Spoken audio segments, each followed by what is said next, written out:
ni radiyo ijwi ry'Amerika.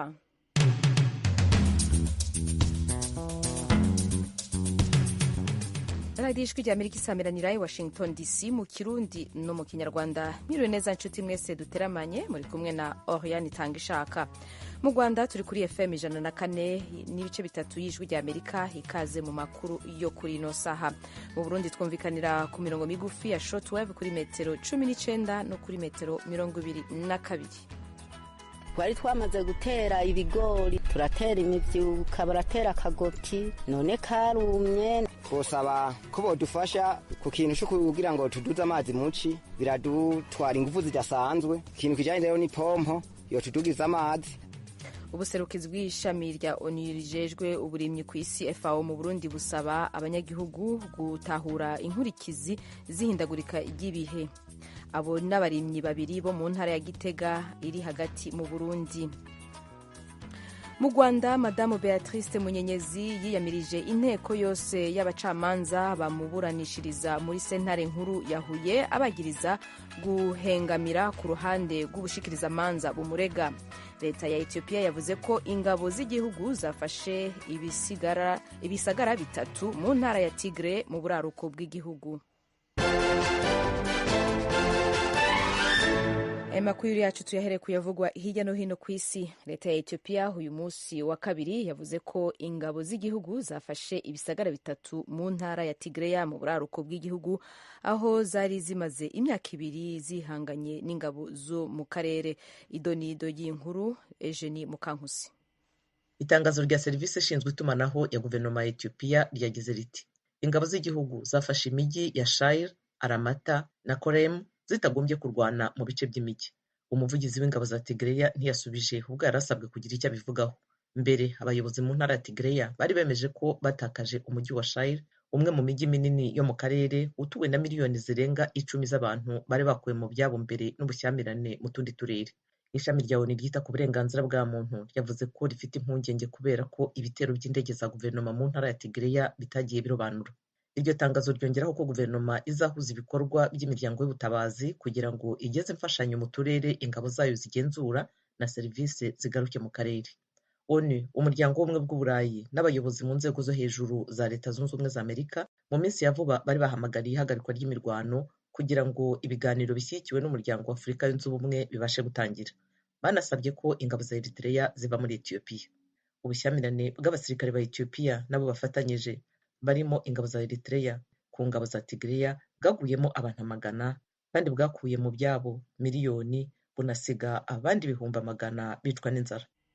Urakoze Eugenie Mukankusi. Mu gihugu ca Korea yo mu bumanuko, umuhinga mu nkino z'ingororaningingo wo muri Iran yitwa Elnaz Rekabi nako yoba yazimanye kubera guhinganwa atitwikiriye mu mutwe. Thomas Kamirindi harabandanya iyi nkuru.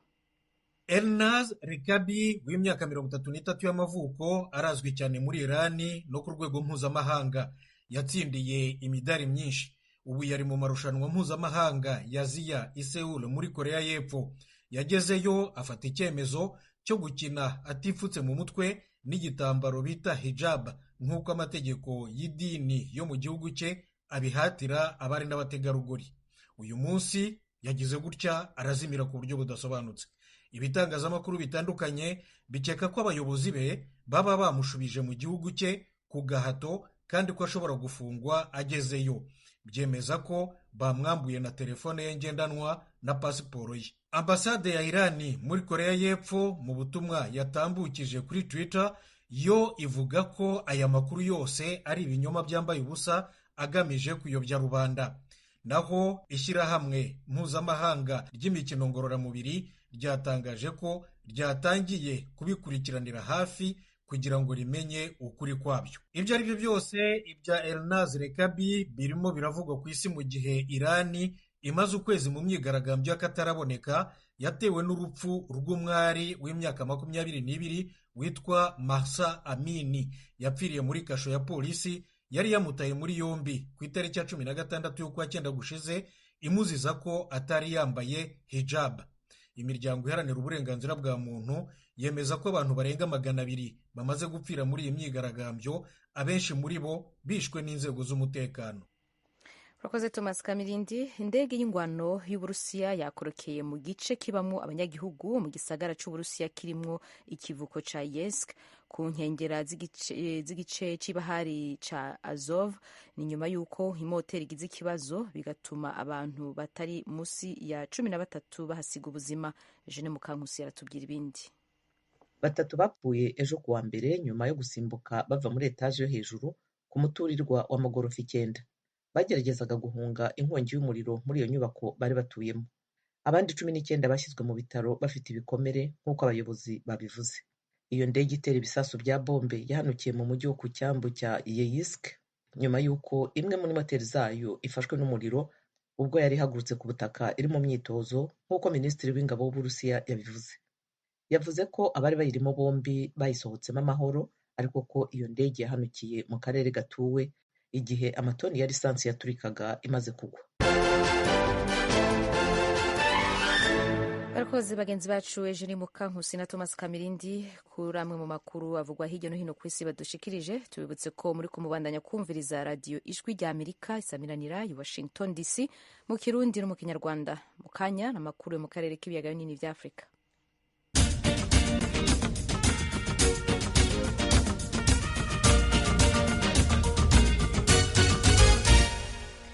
Amakuru yo mu karere k'ibiyaga binini tuyahere mu Rwanda. Madame Beatrice Munyenyezi yiyamirije inteko yose y'abacamanza bamuburanishiriza muri sentare nkuru ya Huye abagiriza guhengamira ku ruhande rw'ubushikirizamanza. Mugenzi wacu Eric Bagirubusa niyo nkuru adufitiye.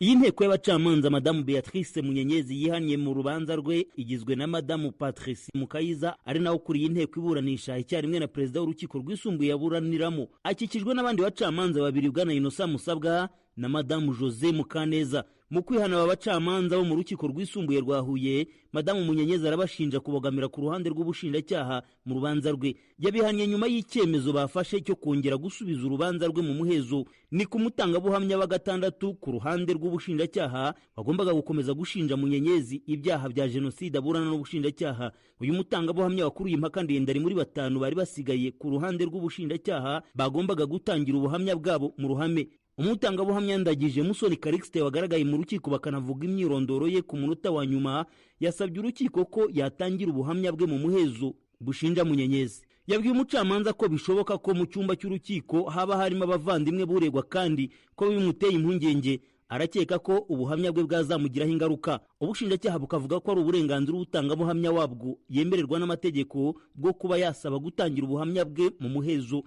Kuri Munyenyezi akomeza kwibaza impamvu aba batangabuhamya basaba gutangira ubuhamya bwabo mu muhezo kandi muri Leta Zunze Ubumwe za Amerika baramushinjirije mu ruhame. Abanyamategeko bamwunganira mu rubanza Brice Bikotwa na mugenzi we Felicien Gashema bavuga ko umuhezo atari ngombwa. Bariko mu bushinjacyaha gukomeza kwica amategeko nkana.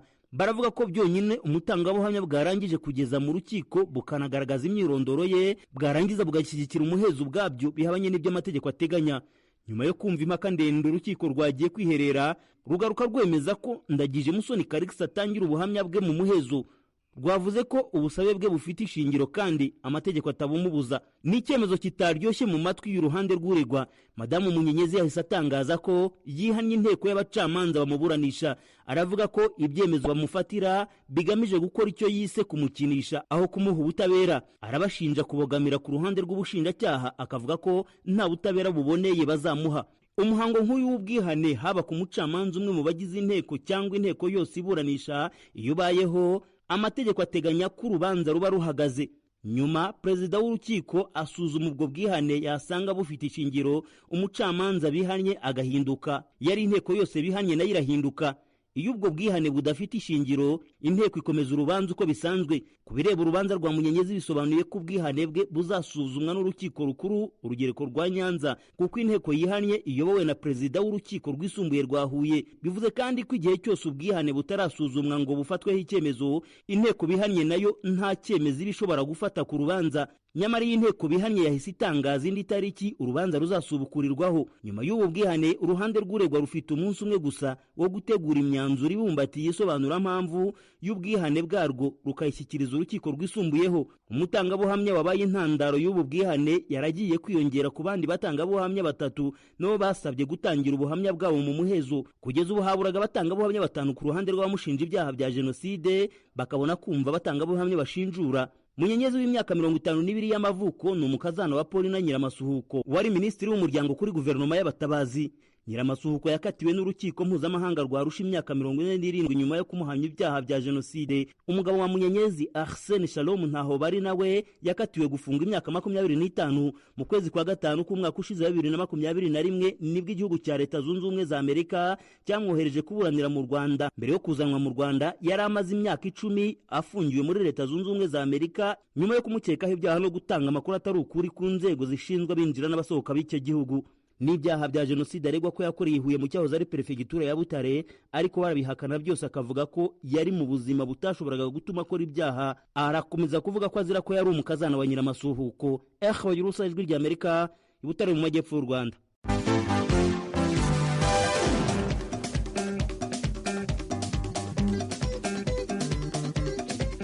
Urakoze cyane Eric Bagirusa kuri iyo nkuru.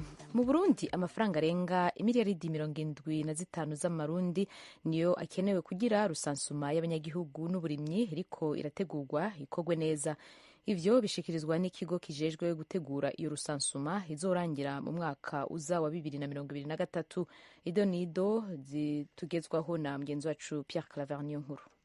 Ikigo c'igihugu kijeje kwegeranya ibiharuro Istebu ari naco kiriko kiratunganya rusansuma nkuru y'abanyagihugu, uburaro, uburimye n'ubworozi cerekanye ko gikeneye uburyo bwinshi bwo gutunganya ico gikogwa. Pierre Claver Manirakiza, umuyobozi ajeje ubuhinga mu mugwi ujejwe gutegura iyo rusansuma, yatangaje mu kiganiro yahaye abamenyesha makuru ko iyo rusansuma ari nkenerwa kandi ko yaba leta canke abafasha Uburundi babwirizwa kuyishiramwo uburyo bukwiye. Ubwa mbere hoho nobabwiye yuko kubera ari rusasuma ifise akabijya kuko ni rusasuma zibiri novuga ko zifatanye, rusasuma nkuru y'abanyagihugu n'uburaro hamwe na rusasuma nkuru y'uburimyi n'ubworozi. Ivyo vyose rero bigiye hamwe turabona yuko ubu tumaze guharura uburyo izotwara bushika ku miliyaridi 75 n'igikorwa nyamukuru kiriko kiraba cyo kuraba neza imbibe z'ubucimbiri z'amakorine z'amakartier, izo mbibe ziboneke neza. Nikora Ndayishimiye, umuyobozi mukuru w'ikigo kijejwe kwegeranya ibiharuro mu gihugu Istebu, arerekana ibikuru bikuru bizoshimikirwa ko mu gisata c'uburimyi n'ubworozi. Ubwa mbere icyo tutezwa kuraba ni ukubanza kumenya igitigiri cy'abarimyi n'aborozi mu Burundi niki, mbe borora ibiki, barima ibiki, bafise ibihe bikoresho bakoresha kugira ngo bashobore kurima. Hariho ibikoresho bigezweho canke bakoresha ibikoresho vya kera. Hanyuma tuzoja tukora andi matohoza yimbitse mu bijanye n'uburovyi n'uburimyi bw'imboga n'ivyamwa n'abatera ibiti, borora inzuki. Ijwi rya Amerika ryashatse kumenya akamaro ko kumenya ibitigiri vy'abarundi, abarimyi n'aborozi, maze tubaza abanyeshuri muri kaminuza biga ico gisata. Igabaneza Srela Maite atwara ishirahamwe Club de Statistique ry'abiga mu gisata co kwegeranya ibiharuro muri kaminuza yitiriwe ikiyaga ca Tanganyika. Biragoye yuko leta ifata ingingo zofasha abanyagihugu mu gihe idafise ibiharuro yisunga, nko kubijanye no kumenya igitigiri c'abagabo, igitigiri c'abagore canke intara yo bifise abanyagihugu benshi. Hariho igisata c'uburezi, igihugu kizoshobora kumenya igitigiri c'abana baherereye mu mihingo itandukanye y'igihugu. Aho rero leta izoshobora ibonereho akaryo ko kongera igitigiri c'abigisha canke igitigiri c'amashure bivanye n'igwirirana ry'abo bana. Ikindi ni igisata c'amagara y'abantu, leta iraheza ikamenya igitigiri c'imiti yotuma ko mu mahanga. Abafasha Uburundi babicishije mu gisata ca ONU citaho iterambere PNUD hamwe n'igisata citaho ineza y'abanyagihugu FINUAP baremeye gutanga uburyo burenga igice cayakenewe kugira ngo iyo rusansuma ikogwe neza. Leta y'u Burundi nayo yaremeye gutanga uburyo busigaye biciye mu kigo kijejwe kwegeranya amakori n'amatagisi OBR. Rusansuma y'umwaka igira kane, bitekanijwe ko mu kwezi kw'indwi umwaka uza ibiharuro vya mbere bizoba bimaze kuboneka. Uburundi bwari bumaze gukora rusansuma zitatu ubwo mu mwaka w'igihumbi kimwe amajana icenda na 79 gwerekanye ko abarundi barenga gato imiliyoni 4. Ugwakozwe mu myaka 10 yakurikiye mu mwaka w'igihumbi kimwe amajana icenda na 90 gwerekanye nabwo ko abarundi bangana n'imiliyoni 5 n'igice. Nayo iheruka yabaye mu mwaka w'ibihumbi 2008 yavuga ko abarundi bose hamwe ari miliyoni 8. Ubu naho rusansuma itarerekana ingene abanyagihugu bangana, ibiharo bitangwa n'ikigo cy'igihugu Istebu vyerekana ko abarundi ari hafi miliyoni 13. Pierre Claver nkuru Kigali ku bwijwi ry'Amerika. Urakoze Pierre Claver kuri iyo nkuru. Tugane kandi mu Burundi ubuserukizi bw'ishami rya ONU rijejwe uburimyi ku isi FAO busaba abarundi gutahura ko ihindagurika ry'ibihe mu bihugu bitandukanye ritariko rirasiga inyuma igihugu cabo. Ni nyuma yaho abaremyi bo mu mihingo itandukanye bamenyeshereje ko atamwimbu biteze kubera atamvura iriko iragwa muri kino gihe. Inkuru yaragijwe ry'Amerika yifatanyije n'abakunzi bayo mu Burundi muri somerwa na Thierry Vendayishimiye hari Kigali mu Rwanda.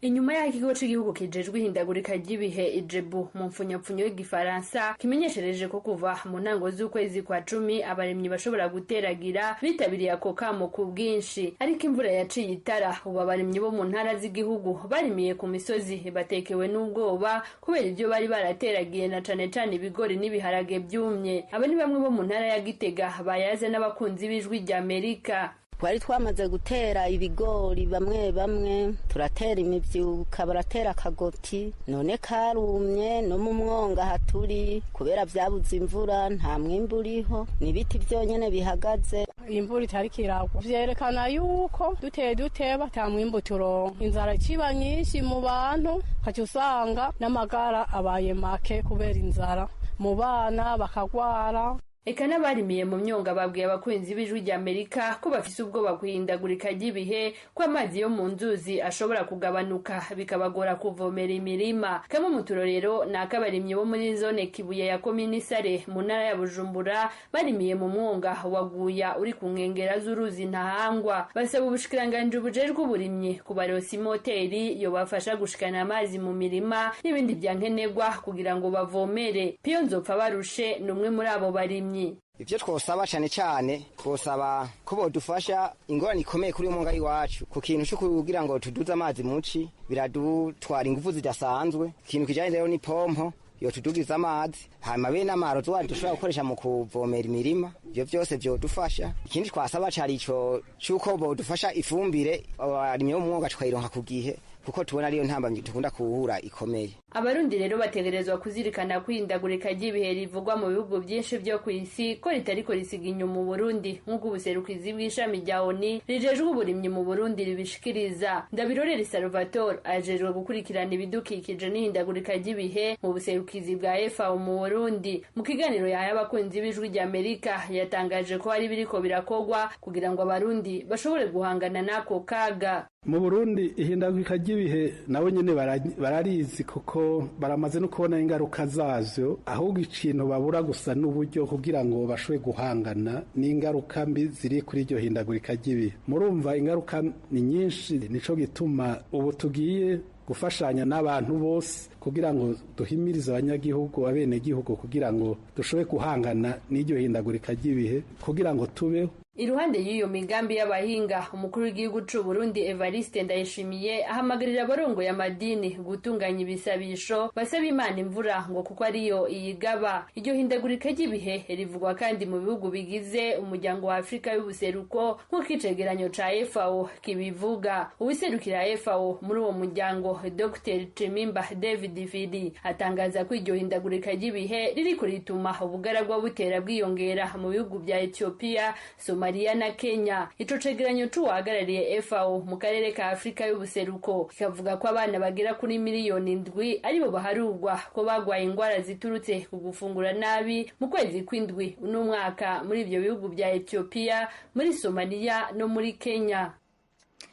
urakoze Thierry kudusomera iyo nkuru. Umunyarwandakazi Barbara Umuhoza Pastori hasemurira indimi, umuhinga mu vyo kumenyesha amakuru, akaba n'umugwizatunga aheruka gusohora igitabo yise Shaped. Muri ico gitabo agaruka ku buzima bwiwe, yerekana ingene ata muntu kuri nosi yigira mu gusigura ko aho ageze hagejejwe na benshi barimwo bamufashije mu buryo bwiza n'ivyamubabaje. Mu kiganiro na mugenzi wacu Diane Ninahazwe, Barbara Umuhoza arasigura ahavuye iciyumviro co kwandika igitabo ku mateka yiwe y'imyaka 36. ntangira kwandika ntabwo natangiye ntekereza ngo nzandika igitabo, ko ari muri lockdown, isi ntabwo yari iza hirya, nta muntu wari uzi ngo bizarangira, nta muntu wari uzi ngo tuzasohoka. Kugira ngo rero mbashe gusunika iminsi, navuze nti reka ntangire kwandika ibitekerezo byanjye, nandike ibindimo mu mutwe, mu mutima. Nuko ntangira kwandika ari dokima, ariko nko kwandika ibitekerezo atari ukuvuga ngo ndashaka kwandika igitabo cyangwa ngo bizarangira ari igitabo. Byatangiye ari just igitekerezo.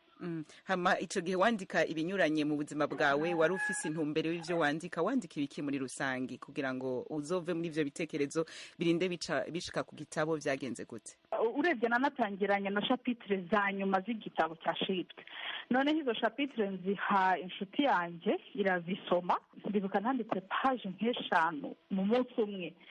Mbihaye inshuti yanjye irambwira iti ati baba iki ni igitabo, ati ahubwo subira inyuma wandike ibintu byose wibuka, amakuru yose wibuka ku buzima bwawe, ukuntu wavutse, ukuntu wabayeho, ukuntu wakuze, subira inyuma noneho ubihe umurongo, ubihe structure aba ariyo ukurikiza, hanyuma turebe niba bizavamo igitabo. Subira inyuma rero ntangira kwandika ubuzima bwanjye, ariko ntakubeshye Diane, ntabwo navuga ngo nzaba umwanditsi w'ibitabo. Ni ibintu natekereza ko nshobora kuzakora ngeze nk'imyaka 50, 60 mbaye umupansiyone. Nuko biza gutangira bifata umurongo gutyo, birangira bibaye igitabo. Wagiye gufata intumbero yo guca wandika ku buzima bwawe ryari? Hama kuki wanditse ku buzima bwawe imyaka 30? Ico gihe wari ufite imyaka 34? Yego, icyo gihe nari mfite imyaka 34.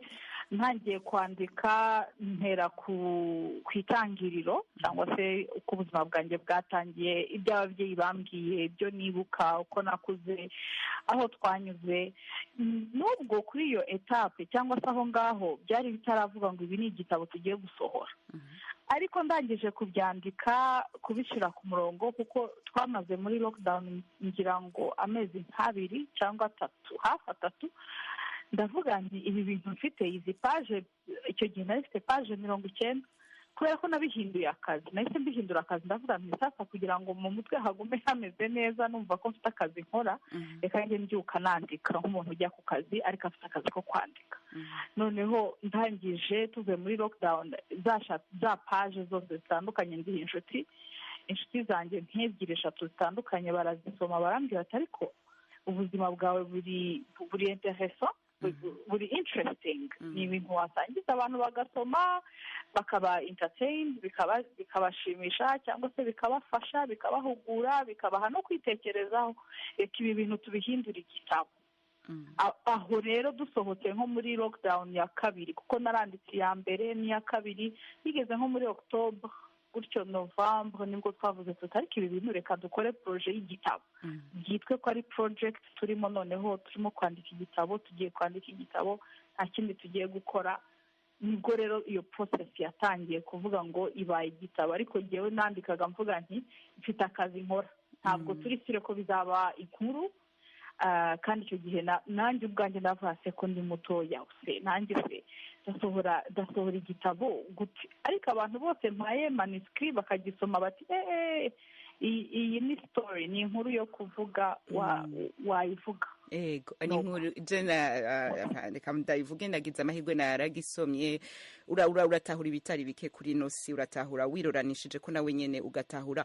Ariko nko muri make ga Barbara, hari abakuzi ku biganiro vyawe bitandukanye, hari abakuzi usemura kwa Gitwaza n'ahandi hatandukanye. Ubundi iyo nkuru y'ubuzima bwawe uwo yivuga muri make ku bwawe, wo yivuga kwiki inkuru iri mu gitabo? Ntitugusaba kuvuga byose, ariko uhonje gato kubatwumviriza. Barbara ni muntu ki, atwibwira gute muri ico gitabo? Barbara ni umuntu ugizwe n'ibintu byinshi. Barbara ni produit y'ibintu byinshi, ni produit y'ukuntu yarezwe muri famille, ni produit y'ubuzima yabayeho, ni produit y'ubuzima yabayeho yibana i Burayi, ni produit y'ubuzima yabayeho agarutse mu Rwanda, ni produit yo kuba umukozi mu rusengero, kuko nahakoraga nk'umukozi a temps plein, ndi umukozi full time. Ibyo nabyo bifite ibintu byinshi byanyigishije mu buzima. Mbiha iyo forme nagiraga ngo abazasoma iyo nkuru batazareba inkuru yanjye gusa, ahubwo nabo barebe inkuru z'ubuzima bwabo, nabo babashe gusobanukirwa ko ni amaproduit y'ibintu byinshi, ariko ni ibyo bintu banyuzemo bishobora kubafasha, bishobora no gufasha sosiyete, kubera ko ubuzima ukuntu twaremwe, Imana ntabwo yaremye umuntu ngo yibane wenyine. Twaremwe kugira ngo dufatane, dufashanye, tugendane, tubane, dukundane, dukorane ubuzima hamwe.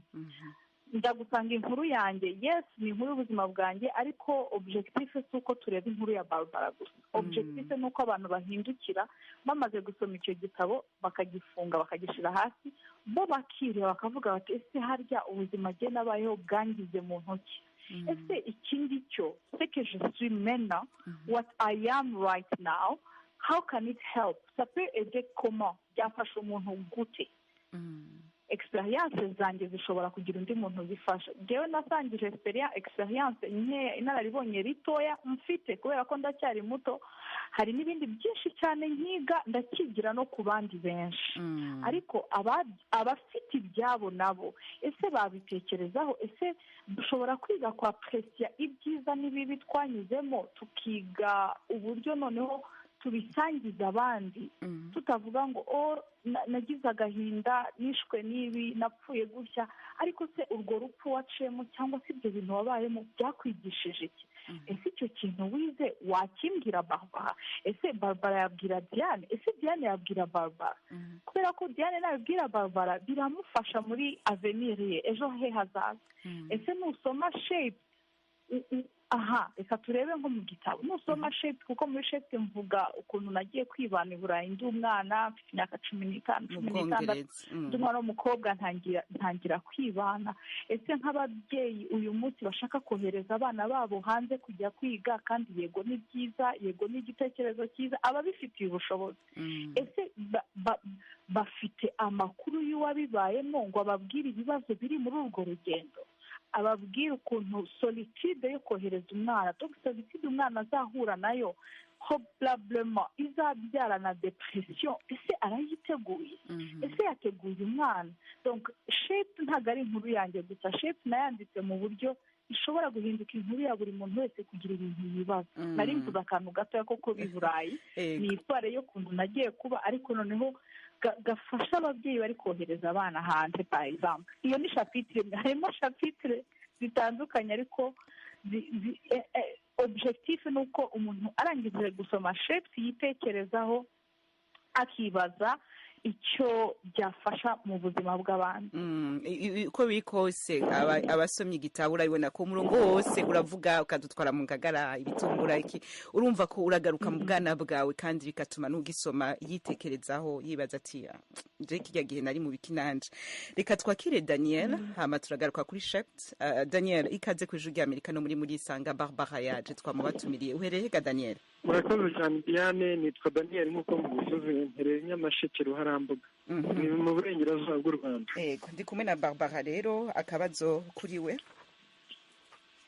Barbara namwumvishe rwose, no afite akazoza, afite umushinga mwiza kandi uryoheye urubyiruko. So nagiraga ngiye mubaze, mu by'ukuri we ni uruhe rugendo rwamubereye inzitizi zagaragaye, kuko urubyiruko akenshi kugira ngo twandike igitabo ni ibintu bitaba byoroshye pe, ni ibintu bitaba byoroshye. turumva yabaye umusitari, ni umugwizatunga. ese mu by'ukuri we yabigezeho ute? ni izihe mbogamizi yagize? akanya katubanya gake reka duhagarikira ngaho ikiganiro c'uno munsi. murashobora kukironka kuri Facebook yacu canke kuri site yacu ya internet ni www.akaburungu radio yacu voa.com. ndashimiye Nadia Taha yamfashije mu buhinga bw'ivyuma na ingenieur. mwari muri kumwe na Oriane Itangishaka. mubandanye mwumviriza ibiganiro vy'iradiyo Ijwi ry'Amerika.